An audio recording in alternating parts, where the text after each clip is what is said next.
नमस्कार, डिजिटल आदिवासी पोर्टलवर पुन्हा ॲपल स्वागत आहे. पाहूया आजच्या बातम्या. गुजरातमध्ये गुरुवारी दुपारी एअर इंडियाचे AI-171 विमान अहमदाबादहून लंडनला निघाले होते. मात्र टेक ऑफ केल्यानंतर काही मिनिटांतच केवळ 625 फूट उंचीवर असताना मेधानीनगर भागात हे विमान कोसळले. एअर इंडियाच्या विमानाचा भीषण अपघात झाला. या अपघातात आतापर्यंत किमान 242 जणांचा मृत्यू झाला असून 41 जण जखमी झाल्याची माहिती आहे. या विमान अपघातात गुजरातचे माजी मुख्यमंत्री विजय रुपाणी यांचेही निधन झाले असून महाराष्ट्रातील 7 प्रवाशांचा मृत्यू झाला आहे. तसेच 20 वैद्यकीय विद्यार्थ्यांच्या मृत्यूची भीती वर्तवली जात आहे. पोलिसांच्या माहितीनुसार उपचार घेत असलेल्या जखमींपैकी अनेकांची प्रकृती गंभीर आहे. यामुळे मृतांचा आकडा वाढण्याची शक्यता व्यक्त करण्यात येत आहे. भारतीय लष्कर, NDRF, CRPF तातडीने घटनास्थळी पोहोचून बचावकार्य सुरू केले आहे. मोटरसायकल हळू चालव असे सांगितल्याच्या रागातून एकावर चाकूने वार केल्याची घटना शहादा येथे घडली.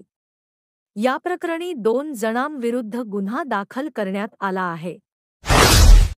शहरालगतच्या होळतर्फे हवेली, वाघोदा आणि पातोंडा शिवारात भुरट्या चोरांमुळे नागरिक हैराण झाले आहेत. रात्रीच्या वेळी घराच्या बाहेरील साहित्य आणि पाणमोटारी चोरी करण्याचे काही प्रकार घडले आहेत. याकडे पोलीस दलाने लक्ष देणे आवश्यक आहे. मध्यरात्रीनंतर या वसाहतींमध्ये शुकशुकाट असतो. चोरट्यांकडून साहित्य लंपास महाराष्ट्र इमारत व इतर बांधकाम कामगार कल्याण मंडळातर्फे बांधकाम कामगारांची नोंदणी, ओळखपत्र वाटप आणि नूतनीकरणावर कामकाज सुरू आहे. दररोज जिल्हाभरातून कामगार येत असल्याने गोंधळ उडतो. दिवसभर नंबर लागत नाही.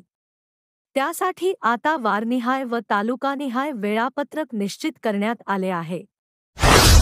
नंदुरबार तालुक्यातील सुंदरदे येथील केंद्रांतर्गत येणाऱ्या जिल्हा परिषद व खासगी प्राथमिक, माध्यमिक शाळांना पाठ्यपुस्तकाचे वाटप करण्यात आले. शैक्षणिक वर्ष 2025 ते 26 ला 15 जूनपासून सुरुवात होत आहे. लाडकी बहीण योजनेचा मे महिन्याचा हप्ता नुकताच महिला लाभार्थ्यांच्या खात्यात जमा झाला आहे.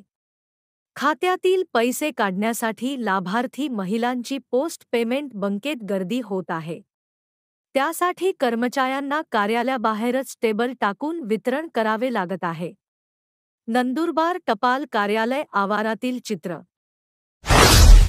रोझवा ते तलावडी रस्त्यावर काल सायंकाळी 7:30 वाजेच्या सुमारात 2 मोटरसायकलींचा अपघातात 2 जणांच्या जागीच तर एकाचा उपचारादरम्यान मृत्यू झाला.